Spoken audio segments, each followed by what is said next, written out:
Is this toes? Guys, guys, it's in Brazil and shit. Yes, is this toes?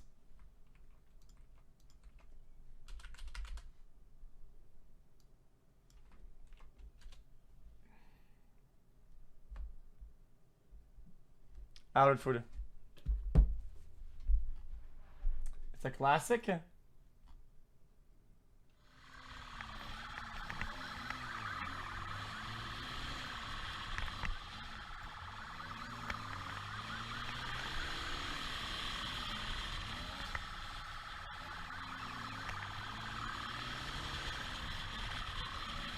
This guy's a fucking maniac. What the fuck?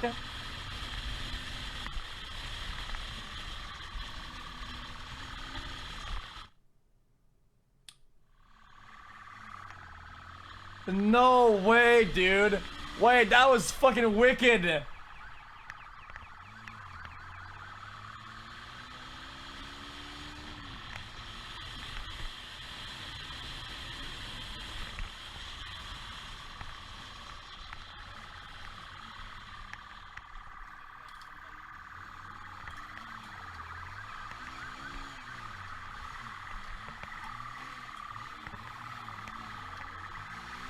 Dude, I don't know about that. This is just getting scary.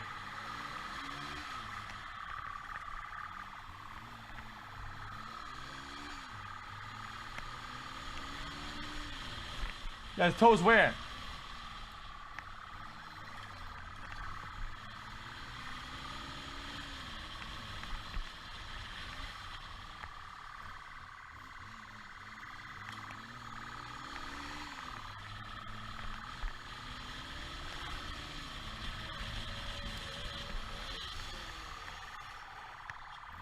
Holy!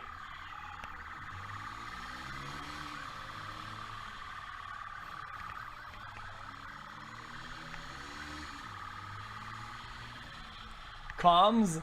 I mean, who would you communicate this to? Who's gonna come help him? The guy's going into fucking houses, literally.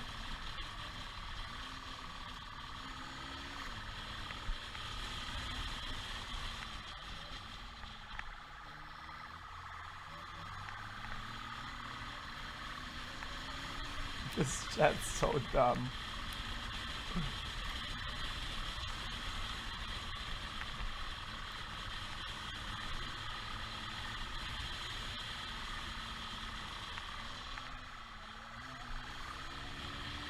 How would they even ditch him here? I feel like doing a 180 is probably the way to do it. Brake super hard on the corner and then do 180, and then go into a lane.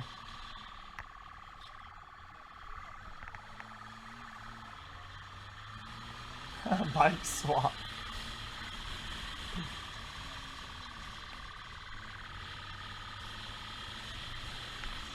How's it still going? Jesus.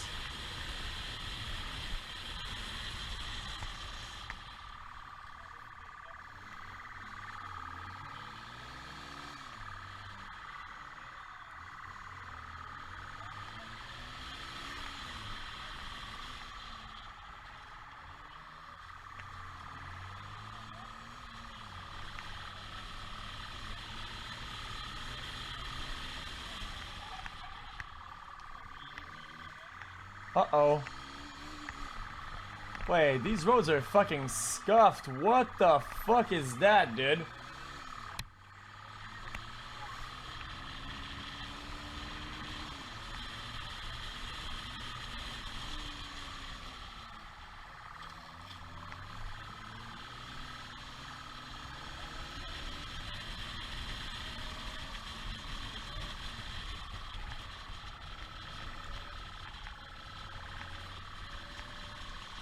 How does he even stop him anyway? Dude, he is struggling, but he's not bad though. He's pretty good.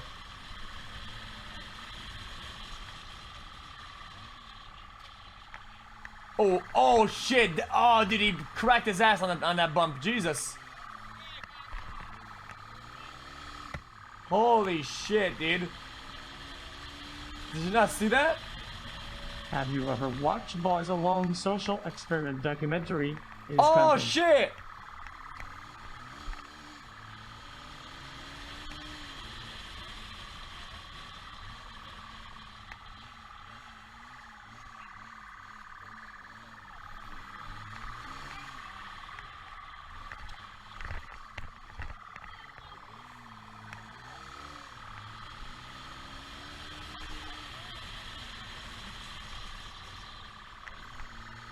It's crazy though, my dude.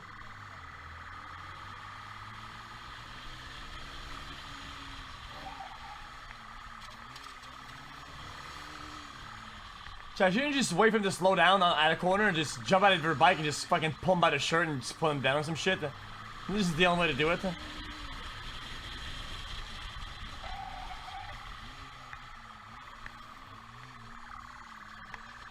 Oh!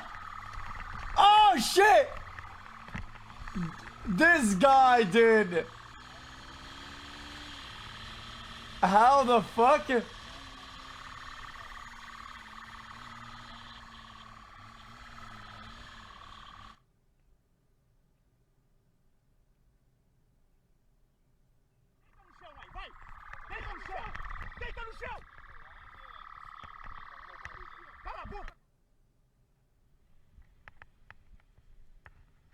Ah. É bode o bagulho?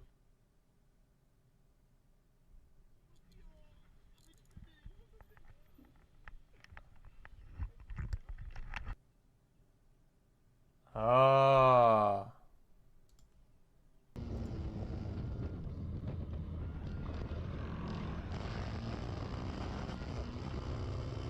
Dude, that's a fucking scooter though. That's a scooter. Hi.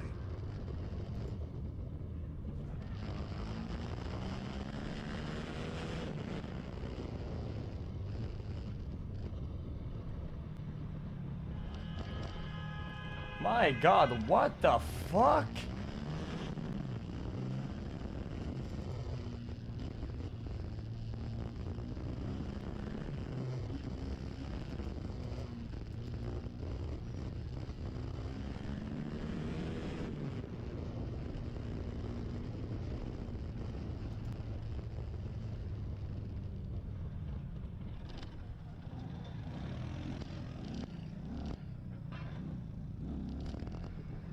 Gigachat, Porosat, Gigachat, Porosat, Gigachat, Porosat, Gigachat, Porosat.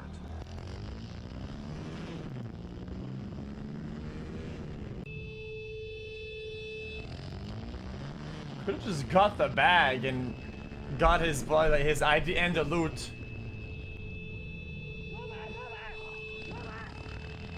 These guys are fucking cooked up, man. Is Mr. Cow. Holy fuck, what? 23 DVD Is there no rules on the road?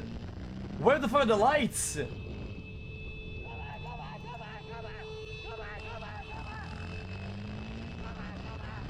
What are we watching, Sag? How's it Sag? Watching a police chase, man. Why are you getting mad at me?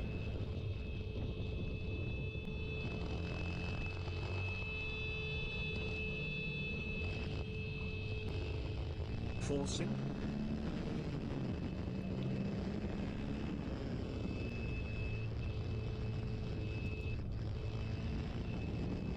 Dude, what the fuck is even happening? It's like a rumble pit of vehicles.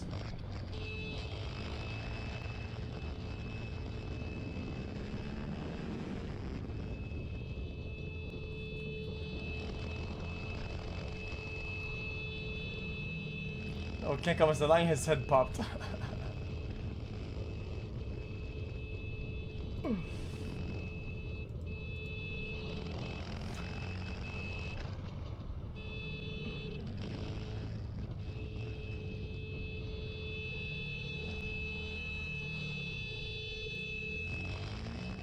What the fuck?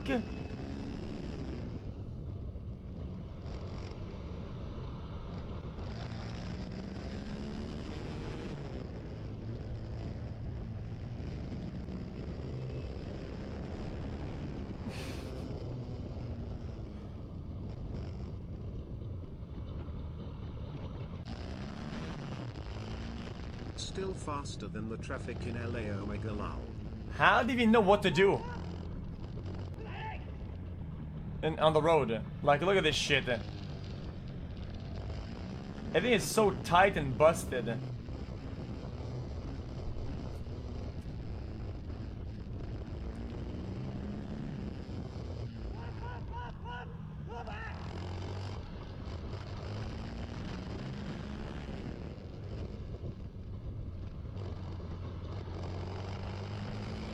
Okay, this is becoming way too dangerous for the police officer and the people around. Why not just let them get away, dude? It's just not worth it.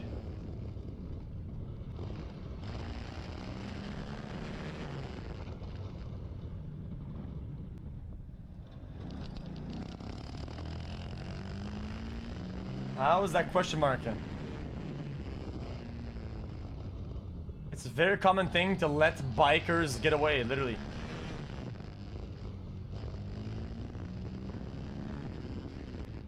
Depending on the severity of the crime, sometimes very often they let them get away. I mean, what? No, yes. You know nothing. You know nothing. Shut up. Literally, yes. It's not a no. It's a yes. Yes. People on motorcycles, depending on the severity of the crime, they let them get away. It's too dangerous to chase them around.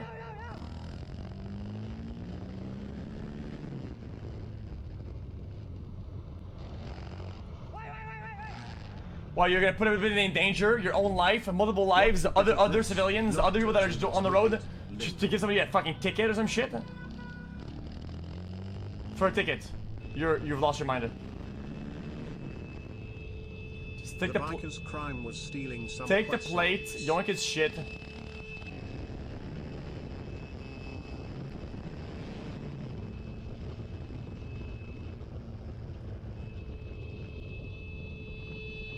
He stole something? Yeah, but even then though. Dude, look at this. Dude, believe it or not, okay, somebody that stole something, okay, still deserves not to die, okay? I think they're both putting each other in danger by doing this shit. They could both fucking die here, okay? You have his plate number, put out a warrant and go get him later.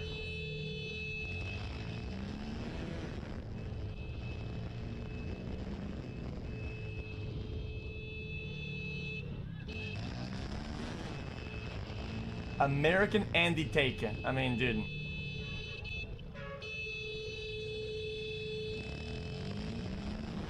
He's choosing to run, but it doesn't matter. He's a criminal. Why would you want to stoop to the level of a criminal?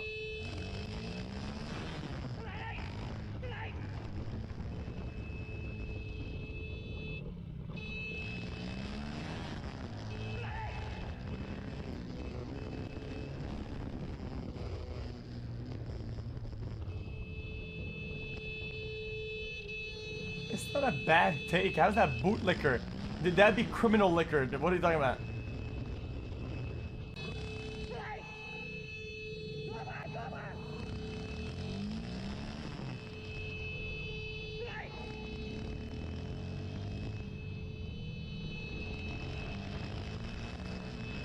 This shit is so dumb.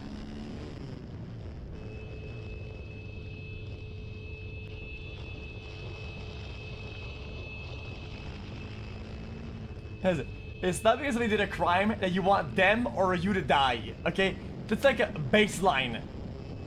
If somebody stole like a chain or something, okay, whatever, and you're police, you don't want them or you to die.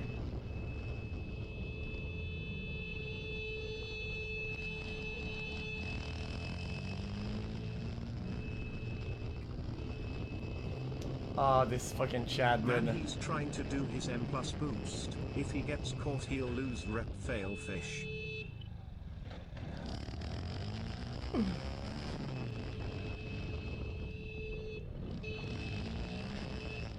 Just pull him off the fucking bike, dude. Dude, oh, how is it still going? Just pull him off the fucking bike already, dude. Jesus.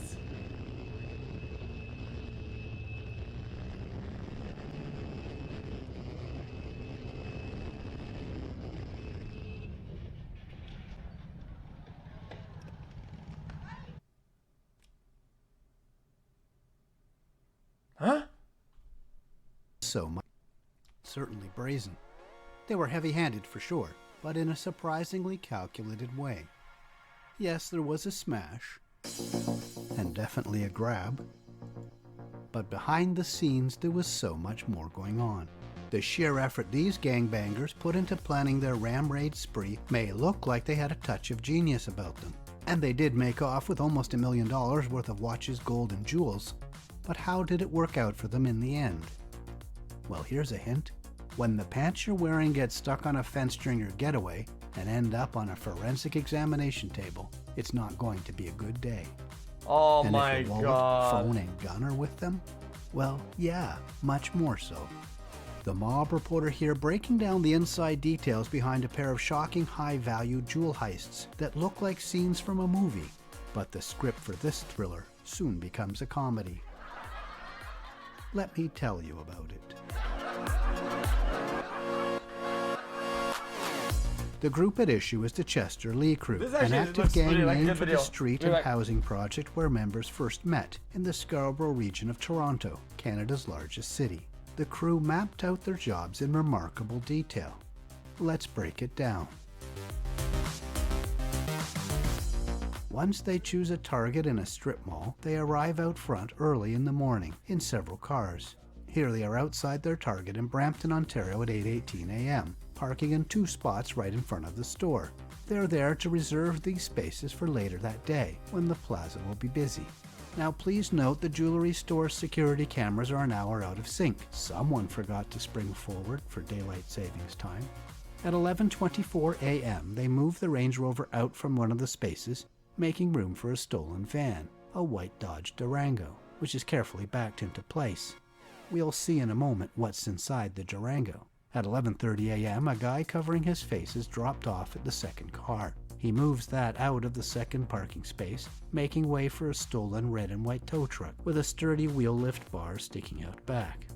Now, a few minutes before this, 8 miles away, another guy in the crew saunters through a different plaza and busts off a couple of shots, harmlessly into the ceiling of a beauty salon.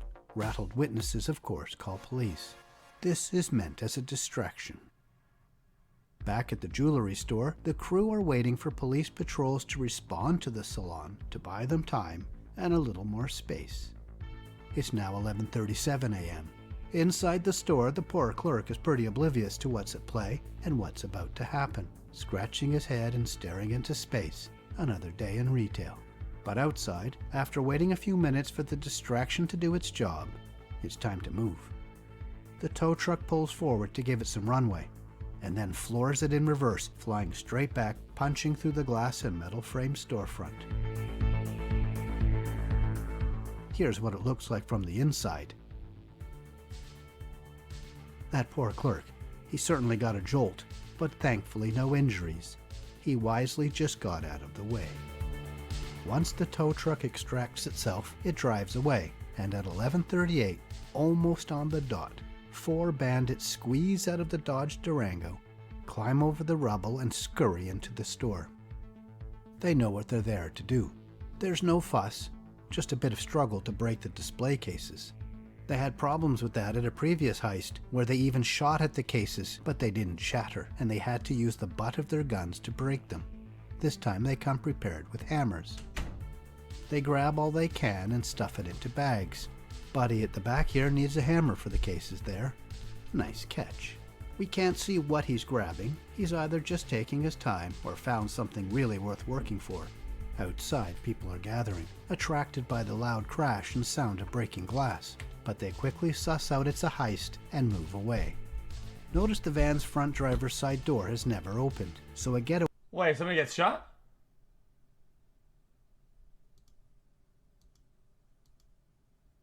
driver is sitting there the whole time, waiting and watching them. Less than 60 seconds. Alright, today's breakfast, boys, is probably one of the worst we've had in a long time, but I thought I'd showcase it today. Okay. It's ramen, shin with Canada Dry as the bev. So Canada Dry bev, shin, ramen. It's not bad, but After the last guy entered the it's not store, it's not a great the last combo. guy to leave runs out. That's pretty fast. The bandits scramble out of the store and back into the Durango, and off they go. But we'll see this van again in a moment. Why? Their plan seemed to work, twice in fact. After each heist, the crew met up at their clubhouse, which they called the Shop. It's 5 miles south of their old hood, and there they divvied up the loot. By the second heist, however, police were already focused on the Chester Lee crew as part of a larger guns and gang probe. The crew's headquarters was under surveillance, and officers moved in to bust them. Part of the crew was in the rear driveway and bolted. They clearly had difficulty making it out of the fenced backyard, victims of their own security. Investigators followed a trail of dropped cell phones, lost shoes. Chat. Cell phones, lost shoes, a fallen wallet. I remember the Lego a gun on the sound. fence, and a light brown piece of cloth snagged on barbed wire. On the other side of the fence was a pair of pants that matched the ripped cloth, left blowing in the wind on the wire. Clearly the runner got snagged while hopping the fence, discarded his pants to free himself, and continued his run. Police later found security video of a suspicious man jogging through a driveway in his socks and boxers. A wallet they found was chock full of one guy's identification. Other officers found the Dodge Durango. Oh, it's modified and shit. It was somebody's job to burn the stolen getaway vehicle to destroy evidence. But Buddy with the gas can didn't seem to realize that fire needs oxygen as well as a source of ignition. So when police recovered the Durango, they found an open gas canister, a Zippo lighter, and a book of matches. But the would-be arsonist only managed to scorch a bit of upholstery, melt the plastic of the center console, and singe some gloves that were presumably used in the heist. Police even found some of the loot inside. Evidence was piling up. The full takedown by the task force was a big one. It wasn't just about the heists. It was a sweeping probe into smuggling and selling guns, drug trafficking, and gang violence. Oh wow, After 8 months of Jesus. investigation, police from several forces fanned out in and around Toronto to execute 99 arrest and search warrants Holy in June shit. 2019. The sweep was called Project Kraken, as in Release the Kraken, the mythical sea monster. Investigators alleged the Chester Lee crew had links not only to other street gangs, but also with members of the Italian mafia. That's pretty much the top of the food chain in Toronto's underworld. 73 people were hit with hundreds of charges. Police brass said the crew operated as a coordinated criminal organization, but in the end, it seems it was all for nothing. While some of those arrested have pleaded guilty, including someone who helped orchestrate these heists, others are fighting their charges in court, and the allegations against them have not been proven. Thanks for watching, and please subscribe. Be sure to tap the bell to turn on notifications. Jesus.